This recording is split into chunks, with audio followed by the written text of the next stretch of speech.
అందరం కలిసి పాడాలి. నేను జీవించెదను యేసయ్యా సదాకాలము నీతో నేను జీవించెదను యేసయ్యా యేసయ్యా యేసయ్యా యేసయ్యా యేసయ్యా యేసయ్యా యేసయ్యా యేసయ్యా యేసయ్యా. మనందరం కూడా ఆయన సన్నిధిలో సదాకాలం ఆ దేవునితో ఉండటానికి మనం సిద్ధపడాలి. పాపాల ఓబిలో నుంచి లేవనెత్తడానికి పరమును విడిచి భూమికి దిగి వచ్చిన దావీదు కుమారుడైన యేసయ్యను జ్ఞాపకం చేసుకుందాం. దావీదు పట్టణమందు జన్మించిన లోకరక్షకుడైన యేసుక్రీస్తును జ్ఞాపకం చేసుకుందాం. యేసయ్యా మమ్మల్ని జ్ఞాపకం చేసుకునండి, మాతో మాట్లాడండి, మమ్మల్ని దర్శించండి ప్రభా అని ప్రభువుని అడుగుదాం.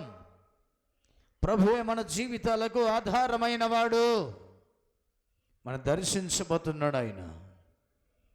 యేసయ్యా మాతో మాట్లాడవా ప్రభా అని అడుగుదాం.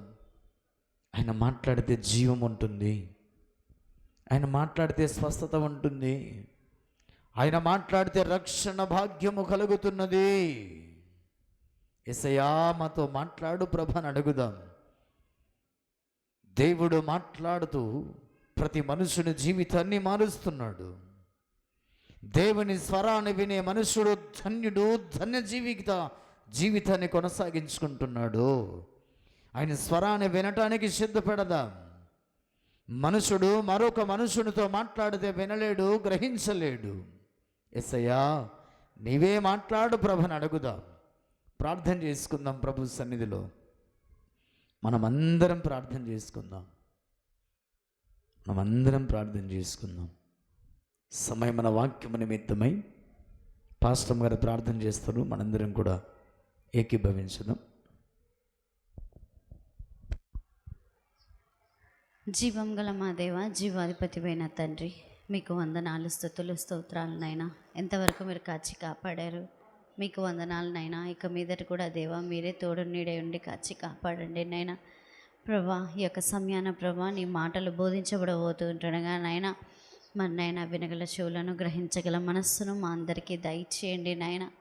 తండ్రి ఇదిగోండి ప్రభా, మీరు మాట్లాడే ప్రతి మాట ప్రభా మా జీవితాలకు అన్వయించుకుంటూ మేము ఏ విధంగా ఉన్నామో, ఏ స్థితిలో ఉన్నామో ప్రభా మమ్మల్ని మేమే పరిశీలించుకొని, మమ్మల్ని మేమే విమర్శించుకొని ప్రభా నీ తీర్పుకి ప్రభా మనని మేము గురి కాకున్నట్లుగా కేవలం మీ దీవెనలు, మీ ఆశీర్వాదాలు, మీ కృప, మీ రక్షణ మేము అనుభవించడానికి మీరు కృప చూపించండి. ఇదిగోండి తండ్రి, ఇంకా అనేక మంది రానే ఉన్నారు ప్రభా, మీరు త్వరపెట్టి నడిపించండి నైనా. ఇదిగోండి ప్రభా నీ మాటలు వింటూ ఉంటుండగా మమ్మల్ని మీరు దర్శించండి. నీ ఆత్మీయమైన ఆహారం ప్రభా, నీ మాట అనేటటువంటి ఆహారమును ప్రభా మా ఆత్మకు మీకు అనుగ్రహించమని ప్రార్థిస్తున్నాం.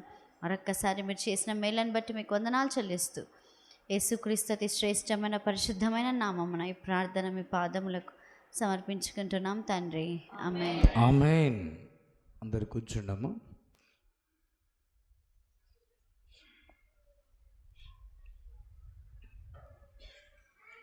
హల్లెలూయా, హల్లెలూయా. అంత బాగున్నారా అమ్మా? మీరు బాగున్నారా? మంచిగా ఉన్నా. దేవుని అపారమైన కృప దేవుడు మన పట్ల చూపిస్తూ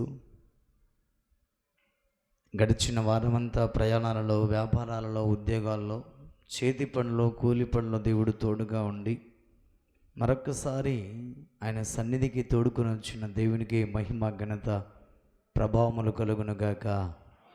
ఆమేన్. మంచిది. గడిచిన వారంలో దేవాది దేవుడు మనతో ఏం మాట్లాడుతూ వచ్చాడో కొద్ది నిమిషాలు జ్ఞాపకం చేసుకుని త్వరగా ముందుకు వెళ్దాం.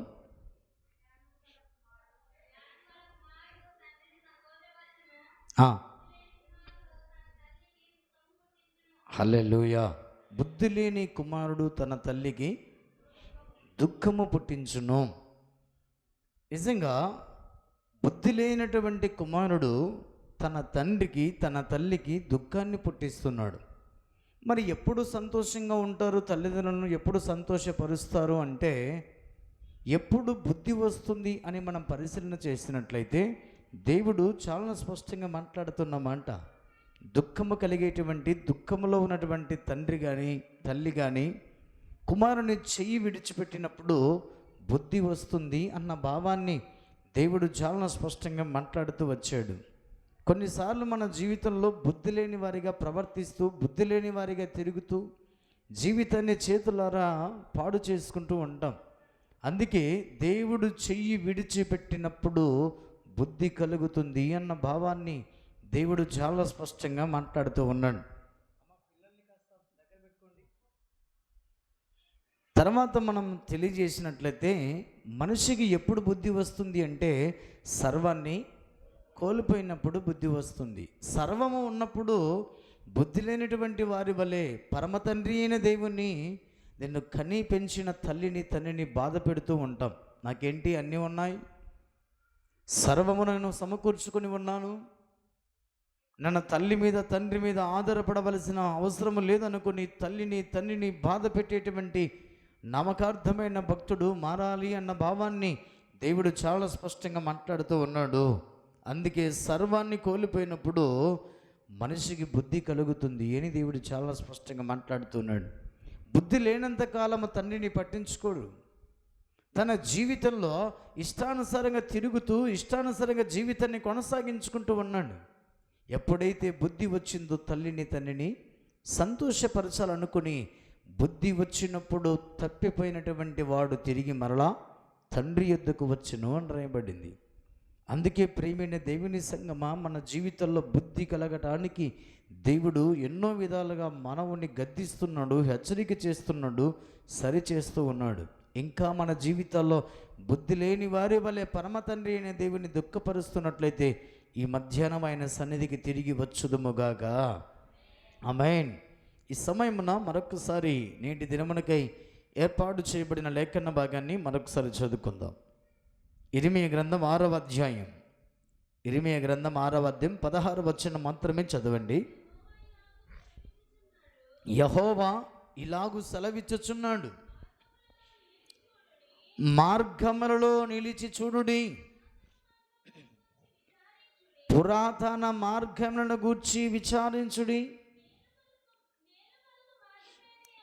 మేలు కలుగు మార్గమేది అని అడిగి అందులో నడుచుకొనుడి, అప్పుడు నీకు నెమ్మది కలుగును. అయితే వారు మేము అందులో నడుచుకున్నామని చెప్పుచున్నారు. చిన్న ప్రార్థన చేసుకుందాం. మహాపరిశుద్ధుడైన దేవా, నీకు వందనాలు తండ్రి.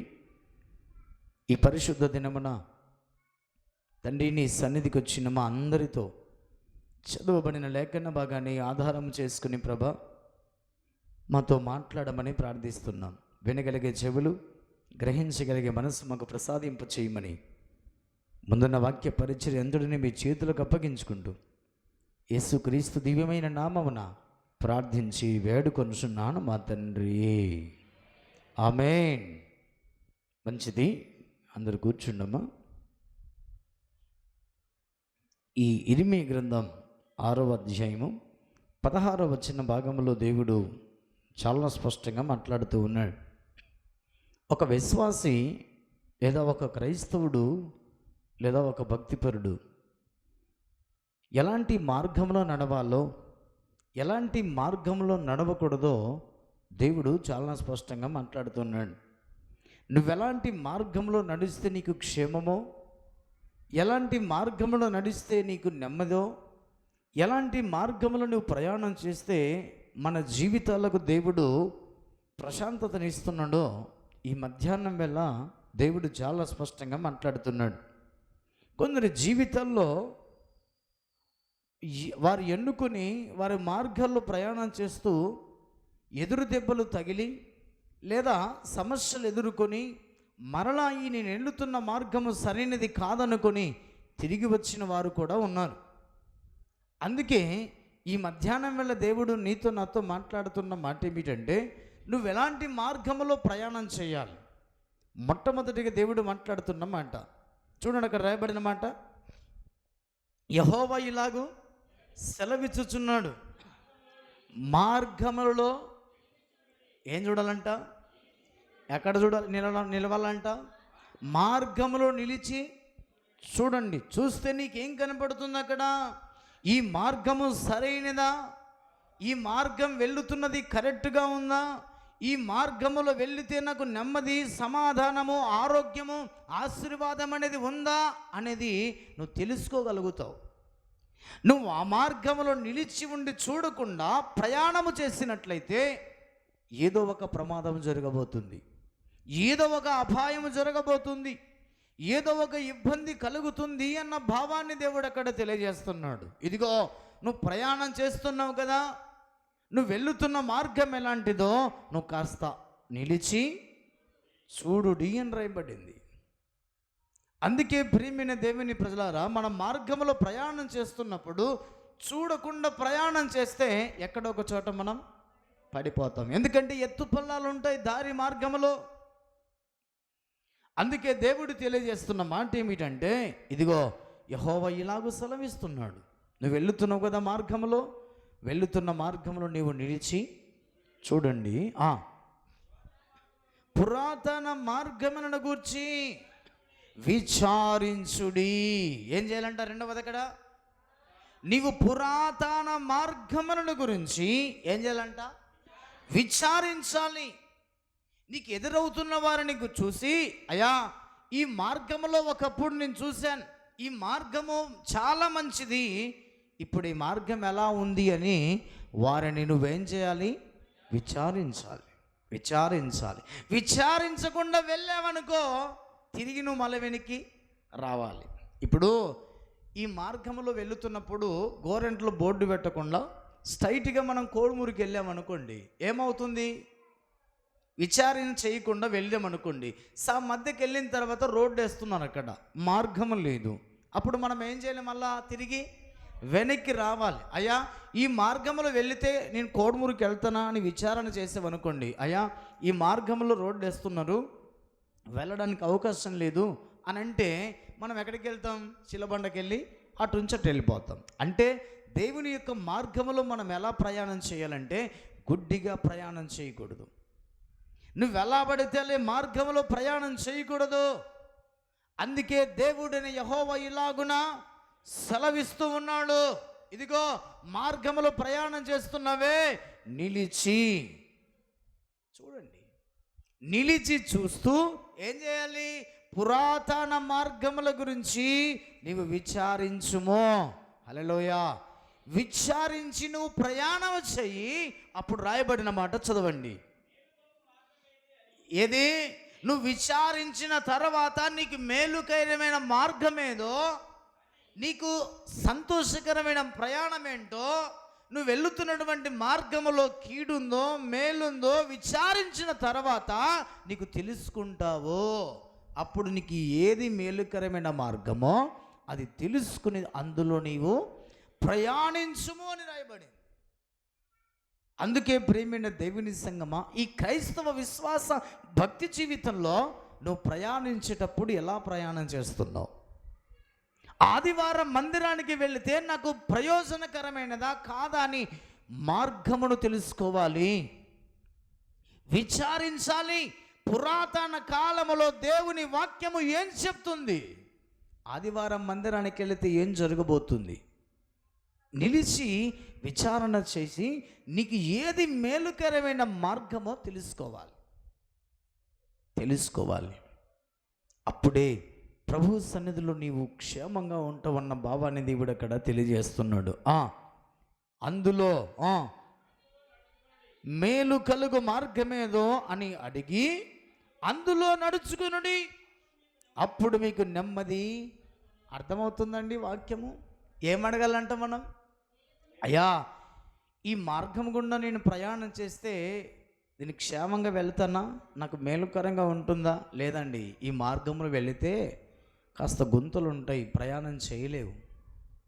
నువ్వెంత ప్రయాణం చేయాలనుకున్నా ఈ మార్గం సాగదండి అని రోడ్డు గురించి మనకు కొందరు చెప్తూ ఉంటారు. ఇదిగో హైవేలో వెళ్ళండి, క్షేమంగా వెళ్తారు మీరు అని మన క్షేమ మార్గాన్ని అడిగి మనము తెలుసుకుని ప్రయాణం చేయాలి. అది మనకేం చేస్తుందంట? మేలు కలగజేస్తుంది, నెమ్మదిస్తుంది అని రాయబడింది. హల్లెలూయా.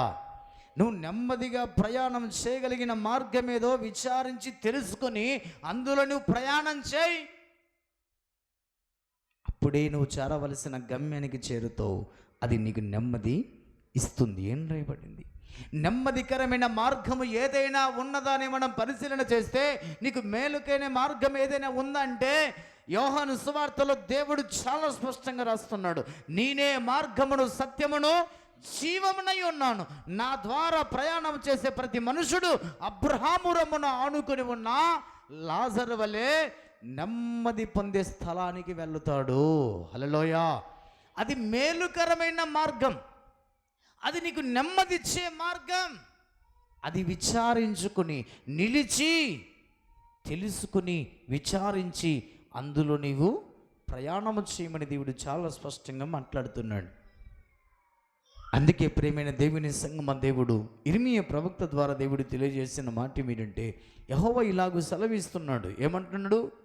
మార్గములను నిలిచి చూడండి, పురాతన మార్గములను విచారించుడి, మేలు కలుగు మార్గమేదో అని అడిగి అందులో మీరు నడుచుకునండి, అప్పుడు మీకు నెమ్మది కలుగుతుంది. నెమ్మది కలుగుతుంది. అదే అబ్రహాము రొమ్మున ఆనుకొని ఉన్న లాజరుకు కలిగిన నెమ్మది అని రాయబడింది. ఒక్కసారి క్రైస్తవ భక్తి జీవితాన్ని మనం జ్ఞాపకం చేసుకుందాం. కింద రాస్తున్న మాట చూడండి.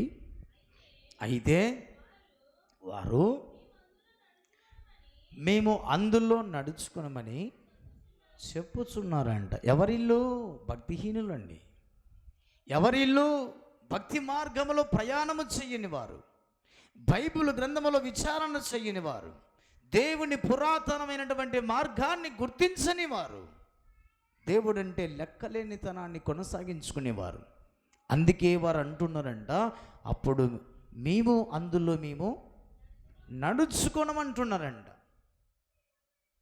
నడుచుకున్నటువంటి ప్రతి మనుషుడు ధనవంతుని వలె నిత్య యాతనకరమైన స్థలానికి వెళుతున్నాడు.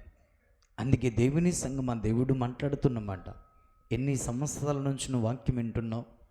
ఎన్ని సంవత్సరాల నుంచి ఈ మార్గంలో ప్రయాణం చేస్తున్నావు? ఈ మార్గం ఎలాంటిదో తెలుసుకోలేకపోతున్నావా? ఈ మార్గము నీకు ఏం కలగజేస్తుందో గుర్తించలేకపోతున్నావా? ఇంకా నీవు ఈ మార్గంలో నేను నడవను అని నామకార్థమైన భక్తుడిగా జీవితాన్ని కొనసాగించుకుంటున్నావా? జాగ్రత్త అని దేవుడు హెచ్చరిక చేస్తున్నాడు. అందుకే ప్రియమైన దేవుని సంగమా జాగ్రత్త, అందులో నడుచుకున్నామని చెప్పుచున్నారు అని రాయబడింది. నడుచుకున్నామని చెప్పుతున్నారంటే దేవుని మందిరానికి వస్తే సరిపోదు. జాగ్రత్తగా వినండి. ఎవరెవరు నడుచుకోవటం లేదో దేవుడు ఈ మధ్యాహ్నం చాలా సూటిగా మాట్లాడుతున్నాడు. మనం సరిచేసుకోవాలి, సరిదిద్దుకోవాలి. అందుకే ప్రియమైన దేవుని ప్రజలరా, నీకు ఏది మేలుకైన మార్గమో అది నీవు తెలుసుకుని ప్రయాణించాలి. నేను మందిరానికి వెళుతున్నానండి, నేను ఆయన మార్గంలో ప్రయాణం చేస్తున్నానంటే సరిపోదు. మందిరానికి వచ్చినంత మాత్రాన ఆయన మార్గంలో ప్రయాణం చేస్తున్నావు అనుకుంటే అది నీ భ్రమలో బ్రతుకుతున్నావు. ఎలాంటి వారు ఆయన మార్గంలో ప్రయాణం చేస్తున్నారో దేవుడు చాలా స్పష్టంగా నీతున్నతో మాట్లాడుతున్న మాట చూడండి. నీకు మేలు కలిగే మార్గంలో మనం ఏం చేయాలంట? అడిగి తెలుసుకుని నడవాలి, ప్రయాణం చేయాలి. నీకు మేలుకరమైన మార్గం ఏంటో చూడండి. దేవుడు చాలా స్పష్టంగా నీతో నాతో మాట్లాడుతున్నటువంటి మాటను ఒక్కసారి మనము భక్తి జీవితంలో జ్ఞాపకం చేసుకుందాం. అక్కడ రాయబడిన మాట గలతీయులకు రాసిన పత్రిక 5వ అధ్యాయం 16వ వచనం. దేవుడు చాలా స్పష్టంగా నీతో నాతో మాట్లాడుతున్న మాటను జ్ఞాపకం చేసుకుందాం. గలతీయులకు రాసిన పత్రిక ఏం నడుచుకోవాలంట? నేను చెప్పినది ఏమనగా ఆత్మానుసారముగా నడుచుకొనుడి, అప్పుడు మీరు శరీరేచ్ఛలను నెరవేర్చరు. ఇది నీకు మేలుకరమైన మార్గము, అందులో నీవు నడుచుకోవాలి. అది నీకు నెమ్మదిస్తుంది అని రాయబడిందండి. అందుకే ప్రియమైన దేవుని సంగమా, మనం ఎలాంటి మార్గంలో ప్రయాణం చేయాలి? మనకు మేలు కలిగే మార్గంలో ప్రయాణం చేయాలి. ఆ మేలు కలిగే మార్గంలో ప్రయాణం చేస్తున్నప్పుడు మన జీవితం ఎలా ఉండాలి? ఆత్మీయ సంబంధమైన జీవితముగా ఉండాలి. ఆత్మీయంగా నడుచుకోవాలి, ఆత్మానుసారంగా నడుచుకోవాలి. అప్పుడు మన శరీరేచ్ఛలు నెరవేర్చవు అని రాయబడింది. ఆత్మానుసారంగా నడుచుకున్నటువంటి లాజరు ఎక్కడికి వెళ్ళాడు? అబ్రహాము రొమ్మున ఆనుకొని ఉన్నాడు. శరీరేచ్ఛలు నెరవేర్చలేదు. శరీరేచ్ఛలు ఎలా ఆనుచుకున్నాడు అతడు? శరీరానికి రోగాలు వచ్చాయి, ఉండడానికి ఇల్లు లేదు, కట్టుకోవడానికి బట్టలు లేదు, ధనవంతుని బల్ల మీద నుండి పడి రొట్టె ముక్కలు తిని ఆకలి తీర్చుకున్నాడు. అది ఆత్మానుసారమైన జీవితం అంటే.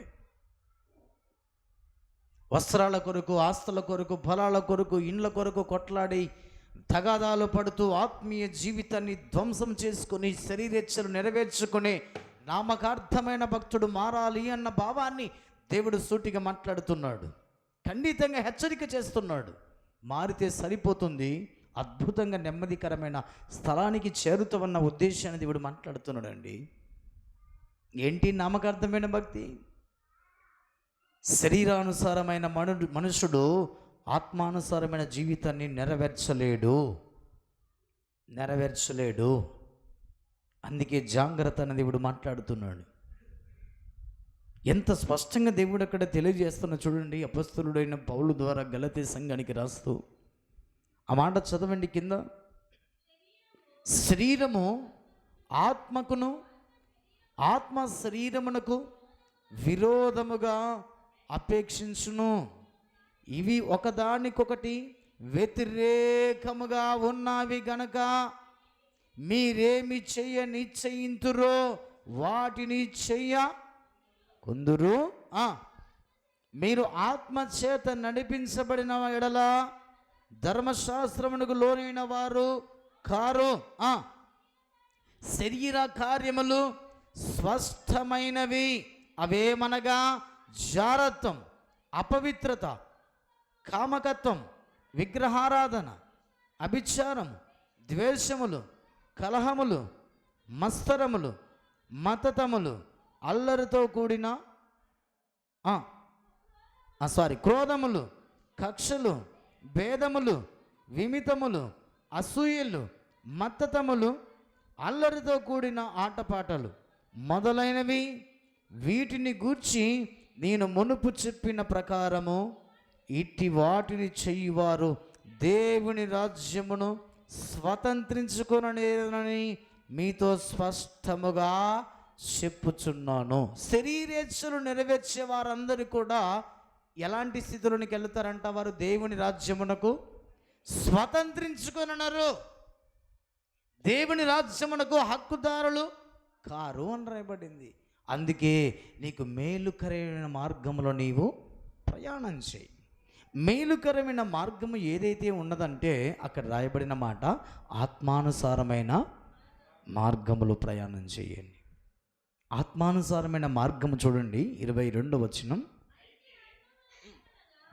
అయితే ఆత్మఫలమేమనగా ప్రేమ, సంతోషము, సమాధానము, దీర్ఘశాంతము, దయాళత్వము, మంచితనము, విశ్వాసము, సాత్వికము, ఆశానిగ్రహము, ఇట్టి వాటికి విరోధమైన నియమమేమీయూ లేదు.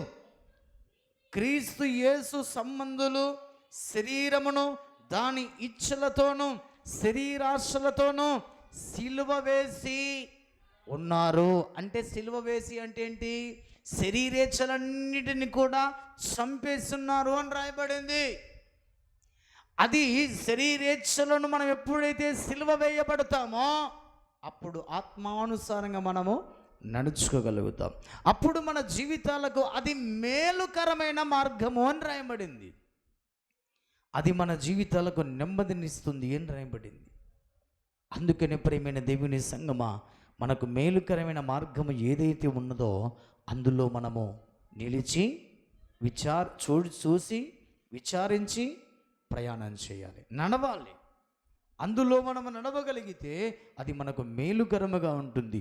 ఏంటయ్యా అది మనకు మేలు అంటే నెమ్మదిస్తుంది అని రాయబడింది. అందుకే ఒక్కసారి ఈ భక్తి జీవితంలో మనం అందరం కూడా జ్ఞాపకం చేసుకోమని దేవుడు చాలా స్పష్టంగా నీతో నాతో మాట్లాడుతూ ఉన్నాడు. చూడండి, రోమాపత్రికలోనికి రండి. రోమాపత్రిక 8వ అధ్యాయం.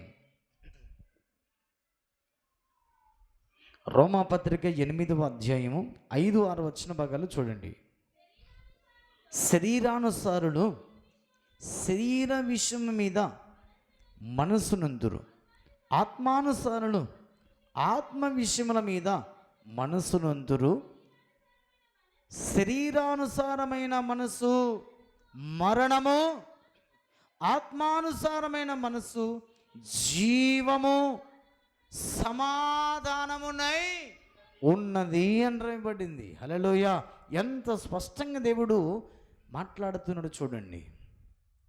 శరీరానుసారమైనటువంటిది జీవితం ఎలాంటిదంటది? శరీరానుసారమైన మనసు మరణానికి కొనిపోబడుతుంది. ఆ మరణమే రెండవ మరణం. పురాతనమైనటువంటి మార్గమును మనము విచారించి తెలుసుకుని నడుచుకోవాలి. ఎప్పుడైతే మనము తెలుసుకుని నిలిచి తెలుసుకుని విచారించి నడుస్తామో అప్పుడు మన జీవితంలో మరణమును దాటుకొని జీవములోనికి ప్రవేశింపబడతాం. ఆత్మానుసారమైన మనసు ఏదంట? జీవమును సమాధానం ఇస్తుందంట. ఇందులో నడవటానికి మనం సిద్ధపడదుముగాక. ఆమేన్, ఆమేన్. శరీరానుసారమైన మనస్సు ఏమి ఇస్తుందంట? అది మరణాన్ని ఇస్తుందంట. అదే రెండవ మరణం. అగ్ని ఆరదు, పురుగు చావదు. ప్రభువు రాకడ సమీపించి ఉన్నది కాబట్టి ఆత్మానుసారంగా జీవించి ఆయన ఇచ్చే జీవాన్ని పొందుకోవాలని దేవుడు చాలా స్పష్టంగా నీతునత్తు మాట్లాడుతున్నాడు. అందుకే ప్రేమైన దేవుని సంగమా, ఒక్కసారి ఈ భక్తి జీవితాన్ని జ్ఞాపకం చేసుకుందాం. ఎప్పుడు వెళ్ళిపోతామో తెలియదు, ఎప్పుడు ఉంటామో తెలియదు. నువ్వు ఎన్నుకుంటున్న మార్గం నీకు మేలుకరంగా ఉంటుందా అని దేవుడు హెచ్చరిక చేస్తున్నాడండి. బ్రతికినంత కాలం మన జీవితంలో మనం వెళుతున్న మార్గం నిదానించి నిలిచి చూసి విచారించి తెలుసుకుని అందులో మనము నడవాలి. గుడ్డిగా ప్రయాణం చేస్తే భక్తి జీవితంలో మనం చేరవలసిన గమ్యానికి చేరకుండా మరణము అనేది నిన్ను వెనక్కి లాగుతుందని దేవుడు మాట్లాడుతున్నాడు అక్కడ. ఒక్కసారి ఆలోచించమని దేవుడు హెచ్చరిక చేస్తున్నాడు. ఆ మాట ఒకసారి చదవండి మళ్ళొకసారి. 9వ వచనం. దేవుని ఆత్మ మీలో నివసించి ఉన్న ఎడల మీరు ఆత్మ స్వభావము గలవారే గాని శరీర స్వభావము గలవారు కారు. ఎవడైనను క్రీస్తు ఆత్మ లేనివాడైతే వాడాయన వాడు కాడు. ఆయన ఆత్మ నీలో నాలో ఉండాలి అంటే ఆత్మానుసారంగా మనము నడుచుకోవాలి. ఆత్మానుసారమైనటువంటి జీవితం మన జీవితంలో జీవాన్ని కలగజేస్తుందన్న భావాన్ని దేవుడు మాట్లాడుతున్నాడు. ఆత్మానుసారమైన మనసు జీవానికి నడిపిస్తుంది. ఎప్పుడైతే ఆత్మానుసారంగా నడుచుకుంటామో ఆయన ఆత్మ మనలో నివాసం చేస్తుంది. ఆయన ఆత్మ ఎందరిలో ఉంటుందో వారందరినీ కూడా దేవుడు పరమునికి నడిపించునుగాక. ఆమేన్. ఇది మనకు మేలుకరమైన మార్గము అని దేవుడు మాట్లాడుతున్నాడు. అందుకే మేలుకరమైనటువంటి మార్గం ఏంటంటే ఆత్మానుసారమైన మార్గం. ఆత్మానుసారమైనటువంటి మనస్సు కలిగి ఆత్మీయ జీవితంలో ప్రయాణం చేయగలిగితే నిన్ను నన్ను దేవుడు నిత్య పాతాళానికి వదిలిపెట్టకుండా మన ఆత్మను జీవములోనికి నడిపింపచేస్తున్నాడు. ఇది మన ఆత్మకును మన శరీరానికి మేలుకరమైనటువంటి మార్గం అని దేవుడు చాలా స్పష్టంగా మాట్లాడుతున్నాడు.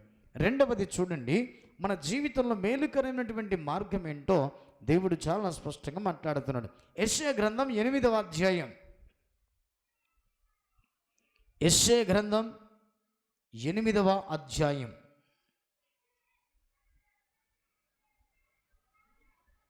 11వ వచనం చూడండి. ఈ జనుల మార్గమున నడవకూడదని యెహోవా బహు బలముగా నాతో చెప్పి ఉన్నాడు, నన్ను గద్దించి ఈ మాట సెలవిచ్చి ఉన్నాడు అని రాయబడింది. హల్లెలూయా, హల్లెలూయా. అమ్మ, అర్థమవుతుందా వాక్యం?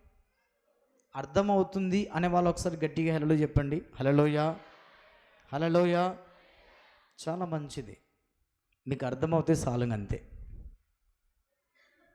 యెషయా గ్రంథంలో దేవుడు మాట్లాడుతున్న మాట ఏమిటంటే, దేవుడు గద్దిస్తూ ఈ మాట సెలవిస్తున్నాడు. ఏమని గద్దిస్తున్నాడు ఆయన? ఈ జనుల మార్గమున నడవకూడదని యెహోవా బహు బలముగా నాతో చెప్పి నన్ను హెచ్చరించి గద్దించి ఉన్నాడు అని రాయించాడు. ఈ జనులు ఎవరు అని మనం పరిశీలన చేసినట్లయితే దేవుడు చాలా స్పష్టంగా నీతో నాతో మాట్లాడుతూ ఉన్నాడు. ప్రియమైన దేవుని సంగమా, ఎఫెసీయులకు రాసిన పత్రికలోనికి రండి. ఎఫెసీయులకు రాసిన పత్రిక 4వ అధ్యాయం 17వ వచనాన్ని చదవండి.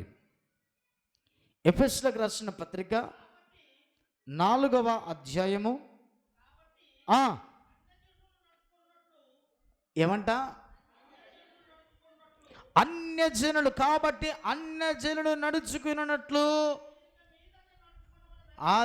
అందుకే దేవుడు ఏం చేస్తున్నాడంటే ఇక్కడ, ఇదిగో ఈ జనులు నడిచిన మార్గములో మీరు నడవద్దు. నడిచారా మీకు హానికరమే తప్ప ఇది నీకు మేలుకరమైన మార్గము కాదు అంటున్నాడు.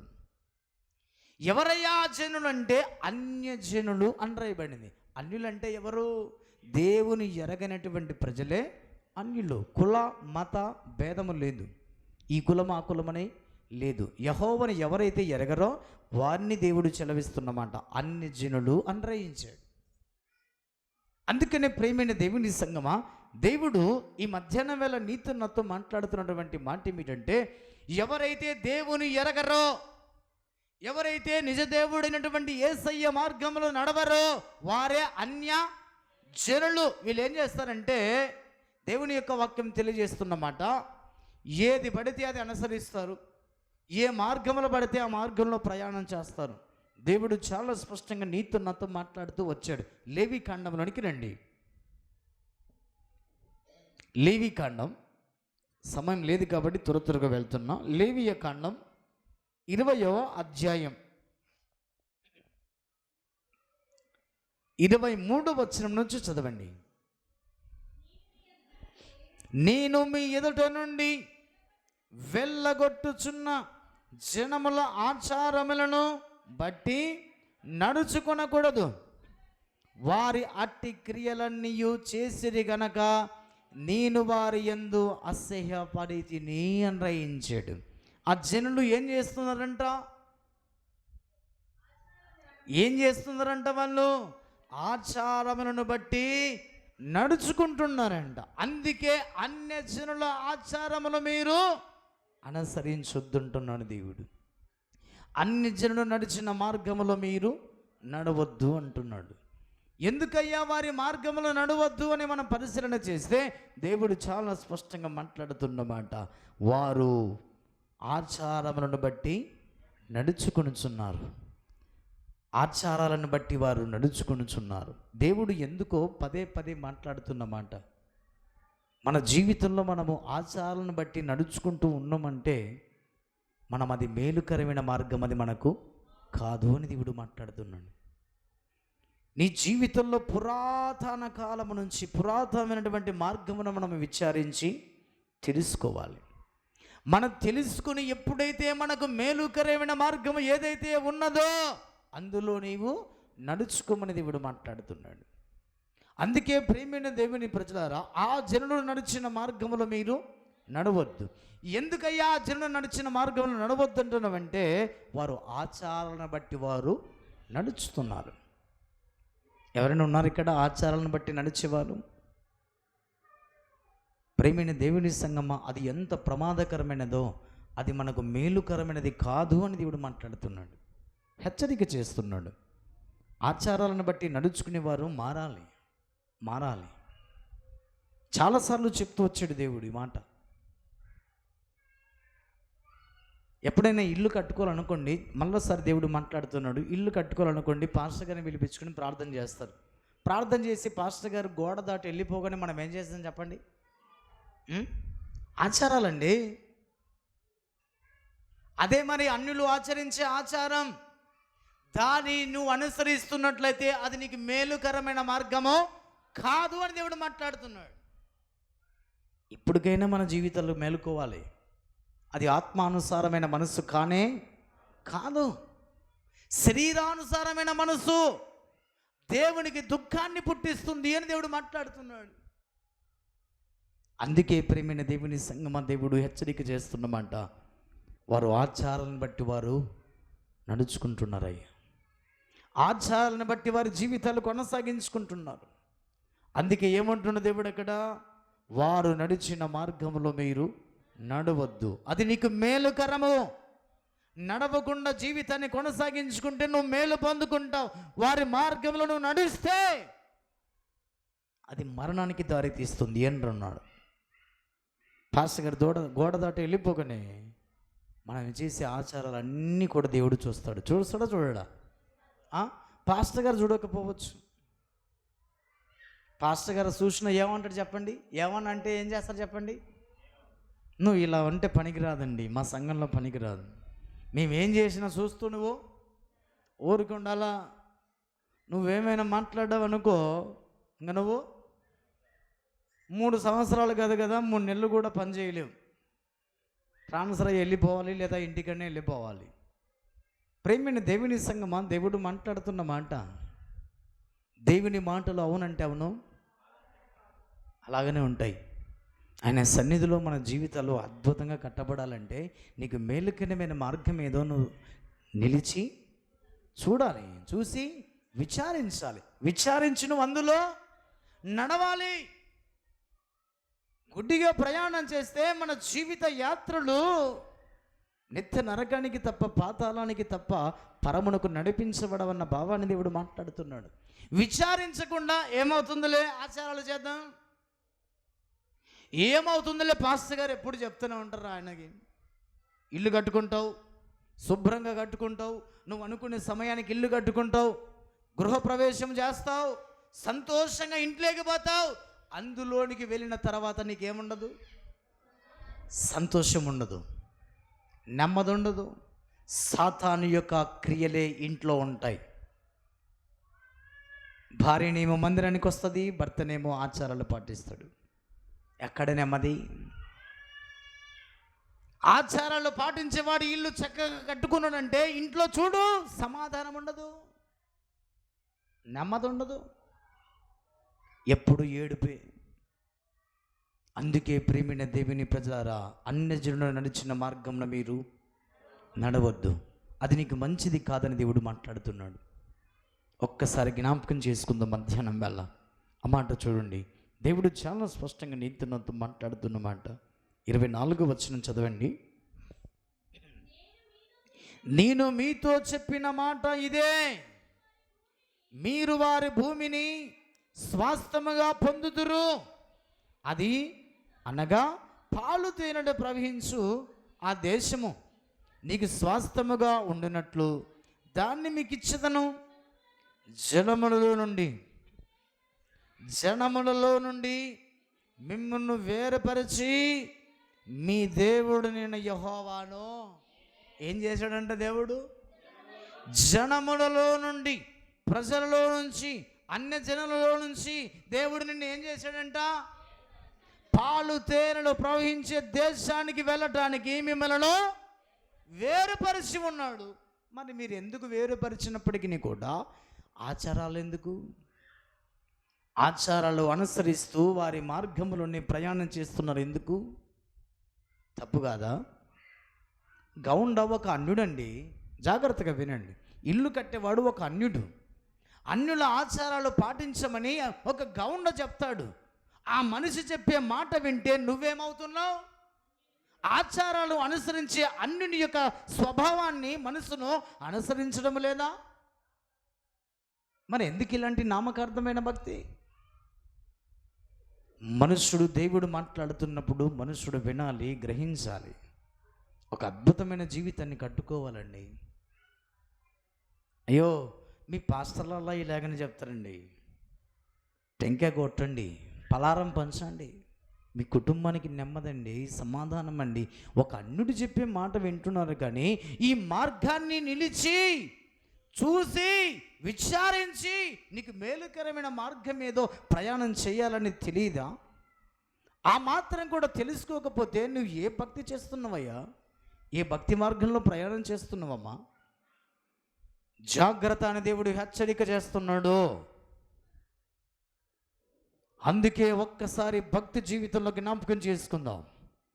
దేవుడు నీతో మాట్లాడుతున్నమాట, నేను వారిలో నుంచి మిమ్మల్ని వేరుపరిచాను అన్నాడు దేవుడు. ఆ మాట చూడండి, శరీరానుసారమైనటువంటి మనసు కలిగి జీవించొద్దు, మిమ్మల్ని వేరుపరిచి ఉన్నాను అని దేవుడు చాలా స్పష్టంగా నాతో మాట్లాడుతూ ఉన్నాడు.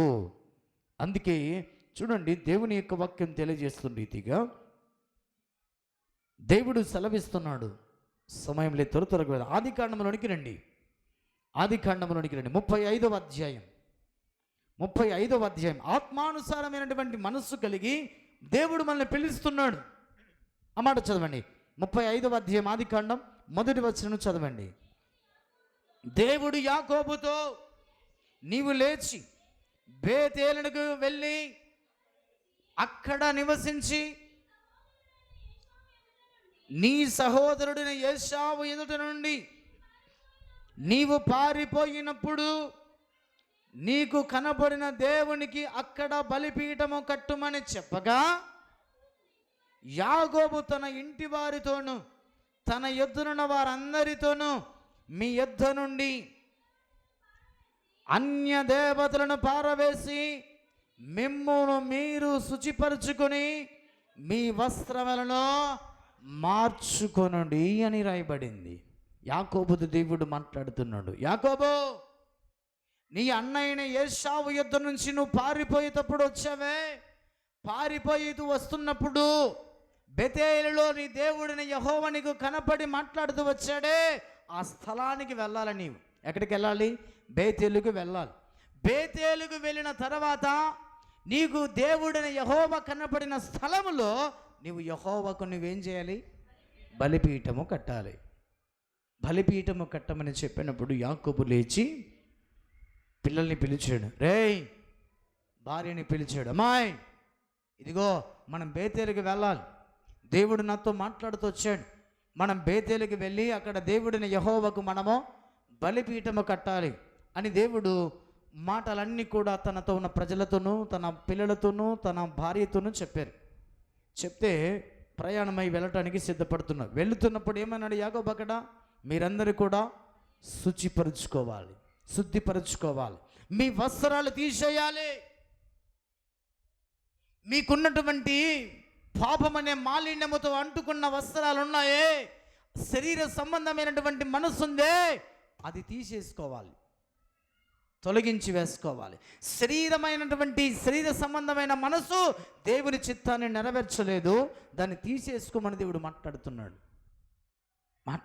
కాబట్టి మీరు దాన్ని తీసేసుకున్నామని చెప్తూ అన్య దేవతలన్నింటినీ కూడా మీరు అక్కడ పారేయండి, అవి పెట్టుకోవద్దు అన్నాడు.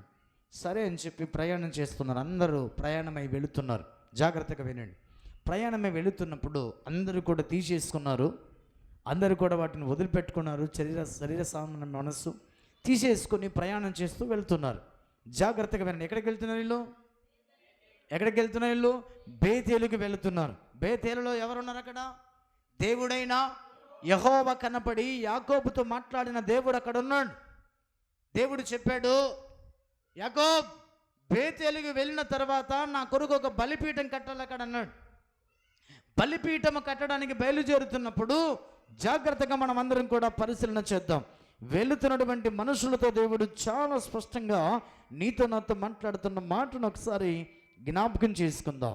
అదే ఆదికాండము 31వ అధ్యాయం. 31వ అధ్యాయం తీసారా? 31వ అధ్యాయము 19వ వచనాన్ని చూడండి.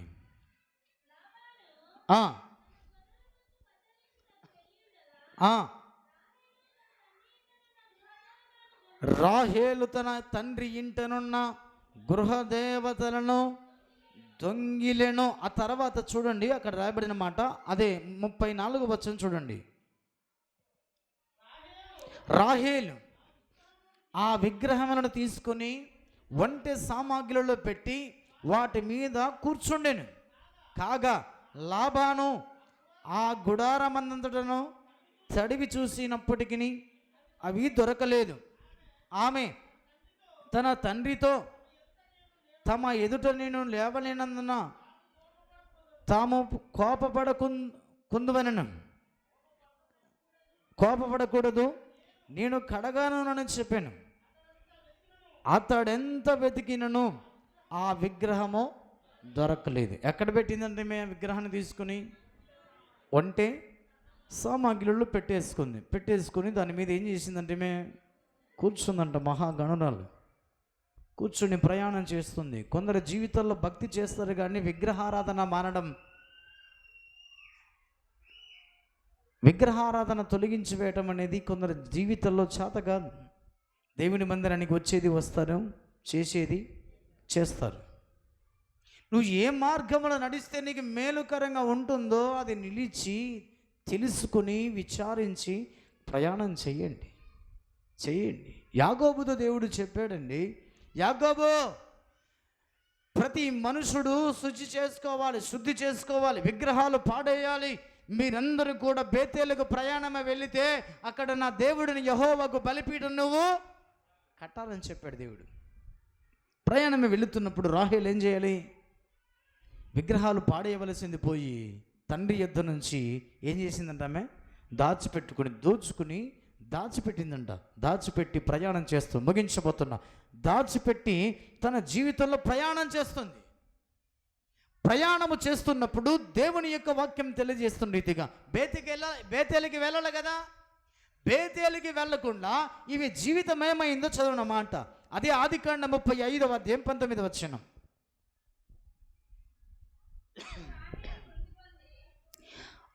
అట్లు రాహేలు మృతి పొంది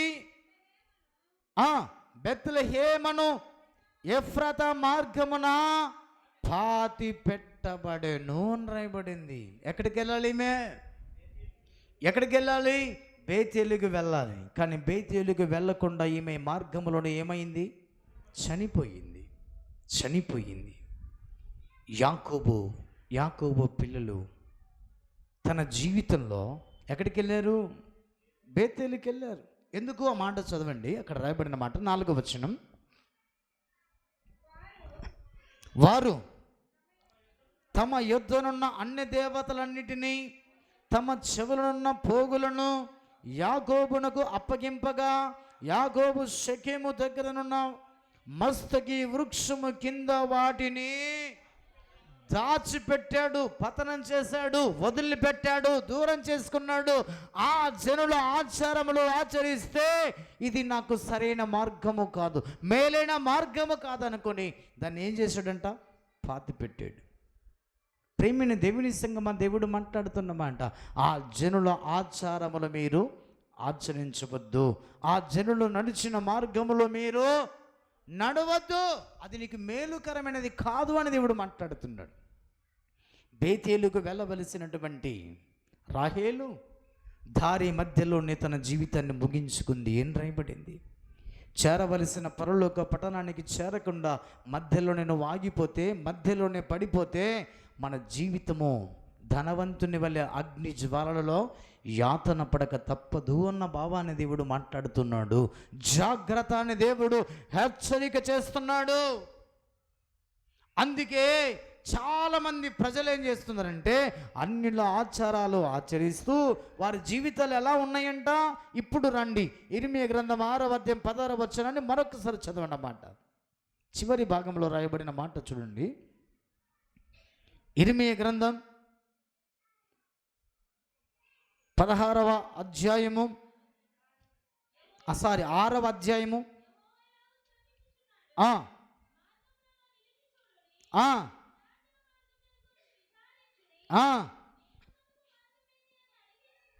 అడిగి అందులో నడుచుకునుడి, అప్పుడు మీకు నెమ్మది కలుగును. అయితే వారు మేము అందులో నడుచుకున్నామని ఏం చేస్తున్నట్టు వాళ్ళు మేము నడుచుకోమని చెప్పుకుంటున్నారంట. అందుకే వారు పాతాళానికి వెళ్ళిపోతున్నారు. అందుకే వారు బేతేలకు వెళ్ళకుండా మధ్యలోనే ఆగిపోతున్నారండి. అందుకే ప్రియమైన దేవుని సంగమా, పరలోకానికి ప్రవేశించేటువంటి మేలైన మార్గంలో మనమందరం కూడా ప్రయాణము చేసి ఆ పరలోక పట్టణంలో మనందరం ఒక రోజున ఆ యేసుతో కలుసుకుని జీవితాన్ని నెమ్మదిని కలగజేసుకుందుముగాక. ఆమేన్. చివరిగా ఒక మాట మనం చదివి ముగించుకుందాం. దేవుడు చాలా స్పష్టంగా మాట్లాడుతున్నాడండి. మీకా గ్రంథం 3వ అధ్యాయం 4వ వచనాన్ని చూడండి.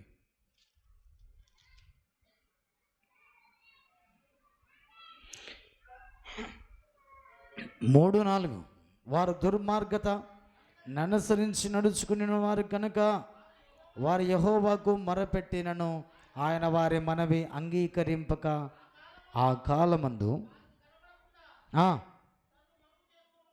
ఏం చేసుకున్నాడు దేవుడు? మరుగు చేసుకుని ఉన్నాడంట. నువ్వెంత ప్రార్థించినా నీ ప్రార్థన ఆలకించడం లేదు, అంగీకరించడం లేదు.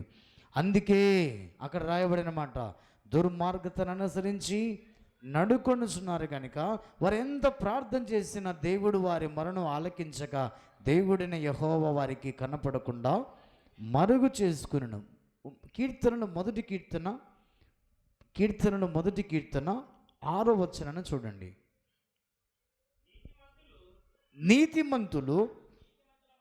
నీతిమంతుల మార్గము యెహోవాకు తెలియను, దుష్టుల మార్గము నాశనమునకు నడుపును అని రాయబడింది. ఒక విశ్వాసి ఎలాంటి మార్గంలో నడవాలో, ఎలాంటి మార్గంలో నడవకూడదో ఈ మధ్యాహ్నం వేళ మనం తెలుసుకుని పరీక్షించుకుని మనకు మేలైన మార్గములో మనం ప్రయాణము చేస్తూ పరమునకు ఎత్తబడే రీతిగా మార్గములో ప్రయాణము చేతుముగాక. మోకరించండి. నీతిమంతుల మార్గము యెహోవాకు తెలియను, దుష్టుల మార్గము నాశనానికి నడిపిస్తుంది. మోకరించండి. ప్రభు సన్నిధిలో ఒక్కసారి జ్ఞాపకం చేసుకుందాం. ప్రభు సన్నిధికి వచ్చిన మనందరము కూడా జ్ఞాపకం చేసుకుందాం. ప్రియమైన దేవుని సంగమా, దేవుని ప్రజలారా, దేవుని భక్తులారా, నేను ఆయన మార్గంలో ప్రయాణం చేస్తున్నాను అనుకుంటున్నావు, కానీ ఆ జనులు ఆచరించే ఆచారాలు ఆచరిస్తున్నవే, శరీర సంబంధమైనటువంటి మనస్సును నువ్వు అనుసరిస్తున్నావే. ఎలా నడుస్తున్నారండి ఆయన మార్గంలో? ఆయన సన్నిధికి వచ్చినంత మాత్రాన నాకు మేలైన మార్గం అనుకోవద్దు. ఆచారాలు విడిచిపెట్టినప్పుడు, ఆ జనుల మార్గంలో నడవనప్పుడు నీ జీవితంలో మనకు మేలుకరమైన మార్గము, మన జీవితంలో ఆత్మానుసారమైన మనస్సు మనకు మేలుకరమైన మార్గము అని దేవుడు మాట్లాడుతున్నాడు. ఆత్మానుసారమైన మనస్సును కలిగి నడుచుకున్న ప్రతి మనుషునికి జీవము అని దేవుడు మాట్లాడుతున్నాడు. ఒక్కసారి ఆలోచించుకోవా, ఎలాంటి మార్గములను ప్రయాణం చేస్తున్నావు? నువ్వు ఎన్నుకున్నటువంటి మార్గము జీవ మార్గము, కానీ నువ్వు వెళుతున్న మార్గము మరణ మార్గం, పాతాళమైన మార్గం, నాశనకరమైన మార్గములో ప్రయాణం చేస్తున్నావేమో, జాగ్రత్త అని దేవుడు హెచ్చరిక చేస్తున్నాడు. దుష్టుల మార్గము నాశనానికి నడుపుతుంది. అమ్మా, దేవుడు మాట్లాడుతున్నాడమ్మా, హెచ్చరిక చేస్తున్నాడమ్మా దేవుడు. ఒక్కసారి జ్ఞాపకం చేసుకుందాం ప్రభు సన్నిధిలో. ఎంతకాలం ఈ నామకార్థమైన భక్తిలో ప్రయాణం చేస్తావు? జాగ్రత్త అని దేవుడు హెచ్చరిక చేస్తున్నాడు, గద్దిస్తున్నాడు. యెహోవా ఇలాగూ సెలవిచ్చుచున్నాడు, మార్గంలో నిలిచి చూడండి, పురాతనమైన మార్గమును గురించి విచారించుడి. నీకు మనకు మేలు కలిగే మార్గం ఏదో అని అడిగి అందులో నడుచుకునుడి. అప్పుడు నీకు నెమ్మది కలుగుతుంది, అప్పుడు మనకు సమాధానం కలుగుతుంది. మేము నడుచుకోము అందులో అని మీరు మొండిగా ప్రవర్తిస్తూ జనులు అనుసరించి ఆచారాలను అనుసరిస్తూ జీవిస్తే దుష్టుల మార్గము నాశనానికి నడిపిస్తుంది అని దేవుడు మాట్లాడుతున్నాడు. బేతేలుకు వెళ్ళవలసిన నీవు మార్గ మధ్యలోనే పతనమైపోతున్నవా రాహేలులాగా? జాగ్రత్త. సమస్తాన్ని విడిచిపెట్టాలండి. ఆత్మానుసారమైన మనసు జీవము కదా. ఆత్మానుసారమైన మనసులు యాకోబు లాగా సమస్త మాలిన్యమును విడిచిపెట్టాలి. సమస్త విగ్రహారాధన సంబంధమైన వాటిని విడిచిపెట్టి బేతేలుకు ప్రయాణం కావాలి.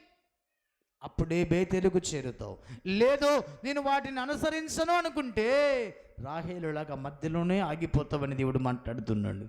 జాగ్రత్త అమ్మా. అయ్యా, వాక్యం వింటున్నావు కదా, జాగ్రత్త అని దేవుడు హెచ్చరిక చేస్తున్నాడు. ఏ మార్గములో ప్రయాణం చేస్తున్నావో గుర్తించమని దేవుడు మాట్లాడుతున్నాడు. ప్రార్థన చేసుకుందాం. మధ్యాహ్నం వేళ ఆయన సన్నిధికి వచ్చిన మనందరం కూడా ప్రార్థన చేసుకుందాం. సమయమున విత్తబడిన వాక్యం ప్రతి హృదయంలో నీరు కట్టి ఫలింపబడే రీతిగా మనందరం కూడా ప్రార్థన చేసుకుందాం.